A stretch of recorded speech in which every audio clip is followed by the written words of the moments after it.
Et salut à toutes et salut à tous, et c'est parti pour une nouvelle petite vidéo dans le ghetto. Je suis Raphaël, et aujourd'hui on va s'intéresser à un personnage bien particulier, qui n'est autre que le leader, donc alias le docteur Samuel Sterns, alias Monsieur Bleu je crois, ou je sais plus, ou Monsieur Vert, je crois que c'est Monsieur Bleu il me semble, dans l'incroyable Hulk, donc Incredible Hulk. C'est comme ça qu'il se faisait appeler quand il communiquait par le biais d'un ordinateur portable avec Bruce Banner, avec Hulk, donc à l'époque du début du MCU. Voilà. Donc honnêtement, je vais lancer les bases en expliquant de quoi je vais parler dans cette vidéo. Parce que normalement, effectivement, enfin, c'est bien plus que des rumeurs, c'est même confirmé. Enfin, c'est voilà, normalement, dans le film Captain America Brave New World, donc on devrait retrouver en tant qu'antagoniste le leader. Ce qui est étonnant, alors moi, en particulier aussi pour moult raisons, je vais vous expliquer toutes ces raisons pour lesquelles moi-même j'étais assez étonné et surpris. Déjà parce que Captain America, bah, c'est un film Captain America, et le leader, pour ceux qui connaissent, c'est un vilain récurrent de l'univers de Hulk, et non pas de Captain America, que ce soit Steve Rogers ou Sam Wilson, on s'en fout, c'est pas le débat, c'est pas un vilain de Captain America, mais de Hulk. Et c'est vrai que c'est très très étrange, tu te dis, bon, à la limite, pourquoi pas? Mais au-delà de tout ça, je vais expliquer pourquoi, et c'est marqué sur le titre de la vidéo aussi, c'est que ça fait déjà excessivement longtemps qu'on n'a pas vu ce personnage qui nous avait été introduit dans le film L'incroyable Hulk, qui pour info est le deuxième film du Marvel Cinematic Universe qui date de 2008.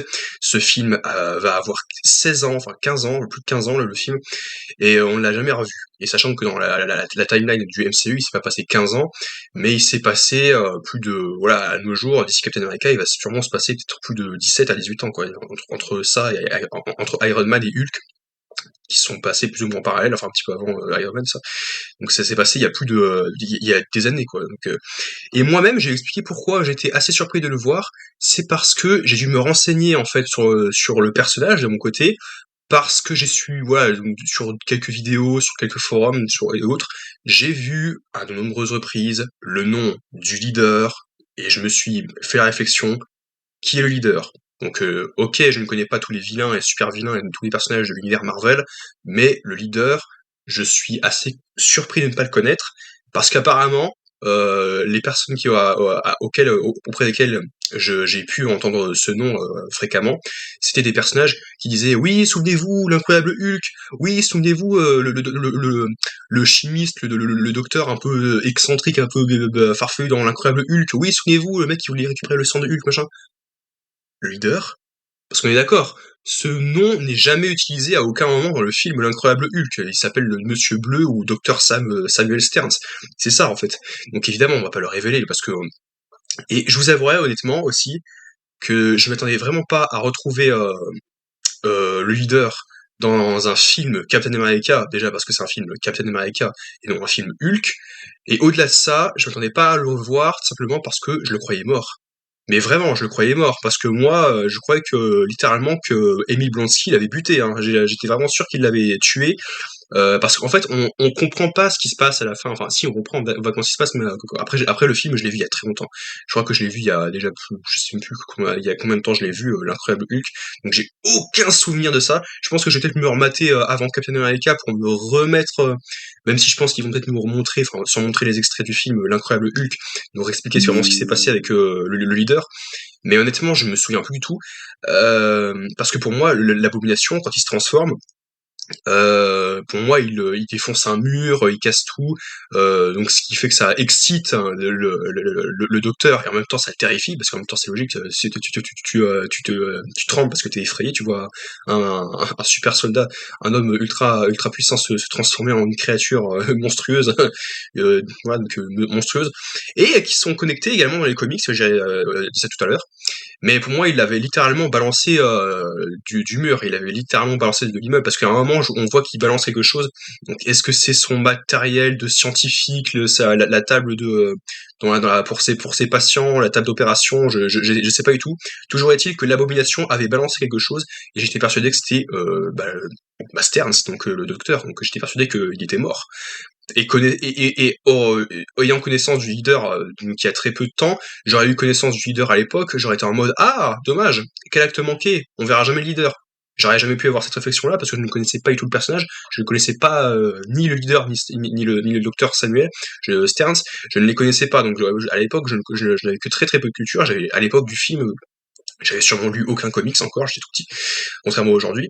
Là, j'ai pas du tout lu de comics Hulk et du leader, donc même si j'ai dû me renseigner sur les forums pour voir qui était le leader exactement. Mais pour moi, il était mort, c'était fini, hein. Et là, apparemment, il revient. Donc, qu'est-ce qu'il a fait pendant toutes ces années? Donc, il y a plein de choses qui reviennent là-dessus, à la surface, comme quoi on reverrait un Hulk là-dessus. Donc, parce que sachant que, bon, évidemment, on a toujours le Hulk donc de Bruce Banner, donc, joué par Mark Ruffalo dans le MCU, mais récemment, c'est un Hulk, voilà, bien particulier qu'on n'apprécie pas du tout, hein. Je connais pas vraiment grand monde qui l'apprécie ce personnage. Je vois vraiment pas qui peut apprécier ce Hulk, c'est pas possible. Parce que vous voulez voir ce Hulk là encore dans l'avenir du MCU, ou est-ce que vous voulez revoir l'ancien, donc tel qu'on l'a connu dans les films Hulk et Avengers là? Ah ouais, je vais littéralement voir l'ancien, celui qui se déchaînait, ouais, en fureur. Toujours est-il que le leader est connecté à Hulk parce que il y a un parallèle assez intéressant, c'est qu'en fait Hulk, ce qui n'est pas vraiment exactement l'origine qu'on a eu dans l'incroyable Hulk, mais dans un univers qui a été reboot par la suite, parce que moi au début je fantasmais en mode ah c'est la suite de ce qui s'est passé il y a 5 ans, parce que pour information il y a 5 ans avant l'incroyable Hulk, il y avait déjà un film Hulk avec Bruce Banner qui était joué par Eric Bana et non pas par Edward Norton, qui Edward Norton a été remplacé par Mark Ruffalo, donc Edward Norton et Mark Ruffalo sont un seul et même Bruce Banner. Mais tu avais aussi Eric Bana qui jouait un autre Bruce Banner, donc d'un autre univers qui a été reboot, avec un autre Hulk. Et en fait, les origines, par le biais de ces origines-là, qui sont voilà très très bien menées par rapport aux comics, elle est similaire avec celle du leader. C'est-à-dire que le leader, en fait, était un scientifique chimiste qui était un petit peu il était pas très sûr de lui, il était un petit peu timide et tout, mais voilà, quand il a réussi à percer à l'université, dans les études, tout ça, il était vraiment fasciné par les sciences et il voulait comment dire grossir son cerveau littéralement. Il disait ah, tiens moi je veux il avait soif de savoir, de connaissances, et il voulait absolument tout connaître et tout analyser et étudier. Il voulait absolument avoir réponse à tout, et à partir du biais de la connaissance accroître ses connaissances et ses compétences intellectuelles et psychiques, littéralement, parce que dans son cerveau ça a bugué, puis il se rend compte que qu'il a après suite à de nombreuses expériences, il a eu des accidents, des aléas, et ce qui a fait que ça a pu accroître ses capacités intellectuelles. Et du coup, c'était flippant pour ses collègues et ses confrères. Ils avaient très très peur de lui, ils voulaient le chasser.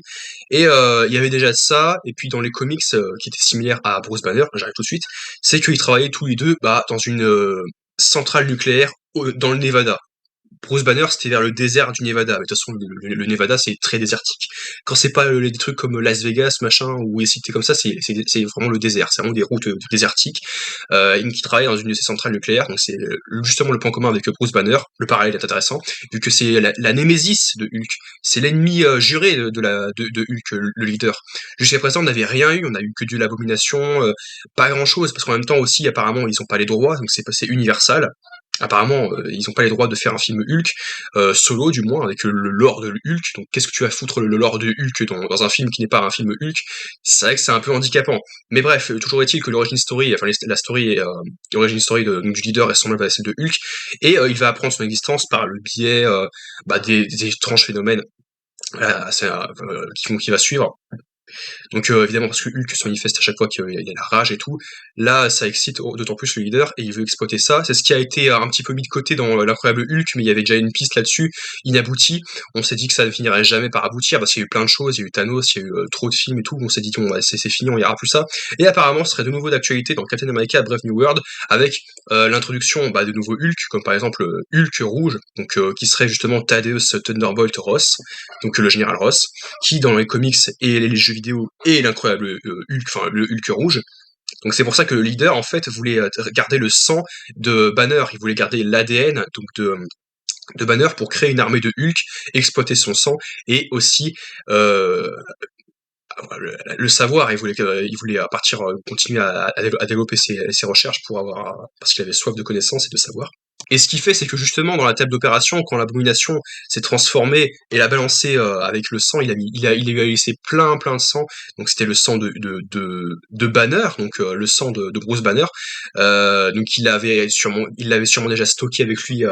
Le sang qu'il l'a envoyé. En plus, il est très insistant là-dessus, et c'est pour ça que ça faisait un petit peu peur à Banner aussi, parce qu'il arrêtait pas de lui dire non, il me faut encore votre sang, envoyez-moi votre sang par la poste, voilà, en prélever des échantillons sanguins là-dessus, amenez-moi tout ça pour que je puisse avoir le matériau de base pour pouvoir étudier ce qui va pas, parce que sinon je peux pas résoudre votre problème, et puis créer la formule pour créer l'antidote. Donc parce qu'il voulait justement se débarrasser de Hulk, et donc trouver l'antidote, voilà. Au final, ça n'a pas abouti, évidemment, il explique à maintes reprises, Banner. Mais voilà, le fait est que Samuel Stearns, donc alias le leader, avait gardé ce sang, et qu'est-ce qu'il en a fait pendant toutes ces années? Parce qu'il s'est passé littéralement il s'est passé des années, plus d'une décennie et demie, voire même quasiment 20 ans presque. J'abuse un peu, mais qu'est-ce qu'il a fait pendant tout ce temps en fait, le leader? Est-ce qu'il a eu le temps de développer le vaccin, ou est-ce qu'il est parti sur complètement autre chose? Moi, pour moi, il est parti sur complètement autre chose.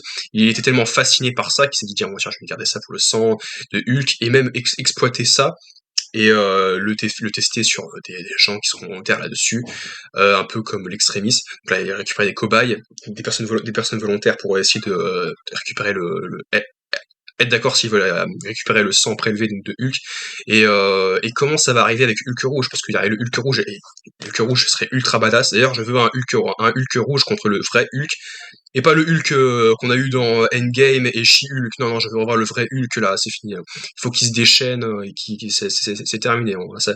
C'est rigolo 2 secondes. C'est rigolo uniquement dans Endgame, mais si vous continuez à voilà, dans She-Hulk déjà c'était pas spécialement, voilà, c'était lourd. Au-delà du fait que She-Hulk était lourde et que avec son casque brisage quatrième mur, au-delà de ça, Prof Hulk c'était lourd. C'était ça, j'en peux plus. C'est pas le Hulk qu'on veut voir. Donc un Hulk contre un Hulk rouge, ce serait très cool là-dessus. Le leader, de son côté, qu'est-ce qu'il ferait? Bah, comme son cerveau. D'ailleurs, je veux vraiment en parler parce que son cerveau, c'est vrai qu'il subit des mutations tout au long de l'évolution des comics, à travers les comics. C'est que son cerveau devient de plus en plus gros en fait. Sa tête verte, parce qu'elle devient verdâtre après qu'il ait subi une exposition, après qu'il ait reçu une exposition, qu'il a été exposé, pardon, à des rayons gamma comme Hulk. Donc sa tête est devenue, il a été opéré, on a essayé de le soigner. Finalement, ça a pas marché. Il a pu s'en sortir. Il a subi plein d'opérations. Résultat, sa tête était devenue verdâtre, donc toute verte.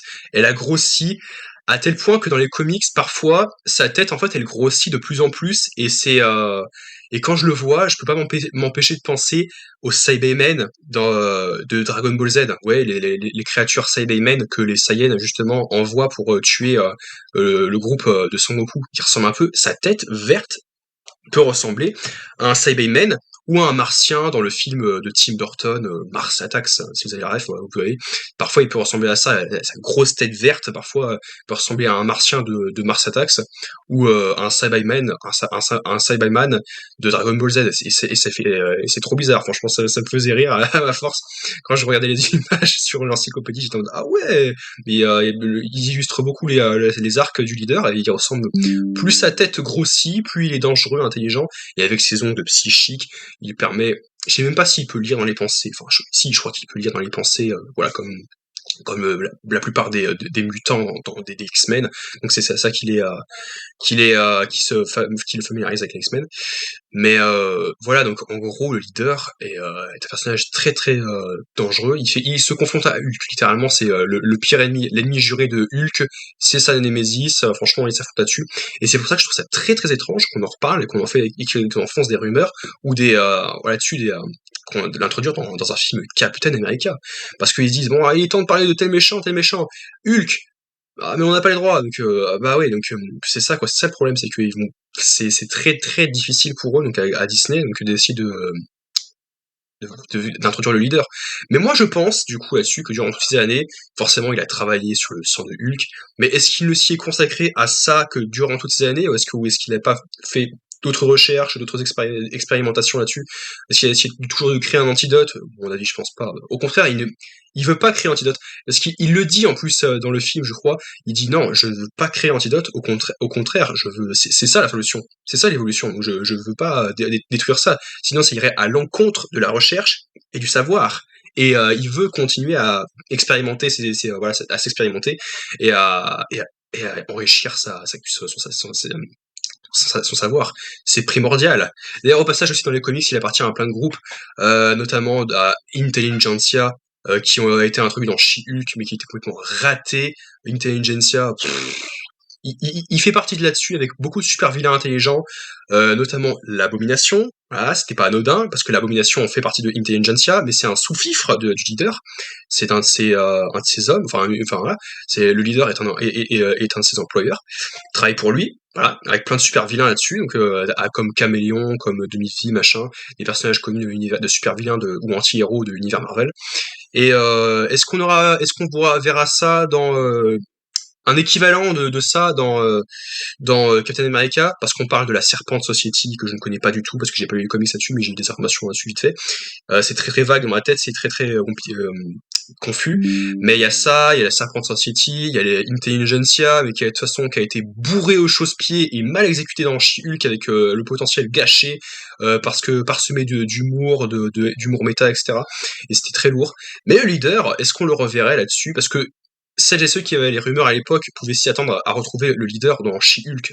En plus, oui, c'était l'occasion faire un truc sérieux et de introduire le leader, je sais pas moi, dans She-Hulk. Quitte à le revoir, pourquoi vous allez réintroduire dans un film de Captain America? Je comprends pas. La conclusion, honnêtement, est-ce que je suis impatient pour rien que ça, pour voir le film Captain America? Oui et non. Alors oui, parce que ça va amener à une potentielle...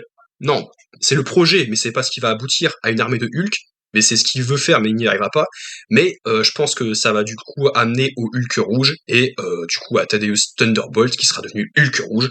Et j'ai hâte de voir ça. Je veux le voir. Je veux voir ça. Et franchement, c'est et non aussi parce que j'ai très peur de ce qu'ils risquent d'en faire.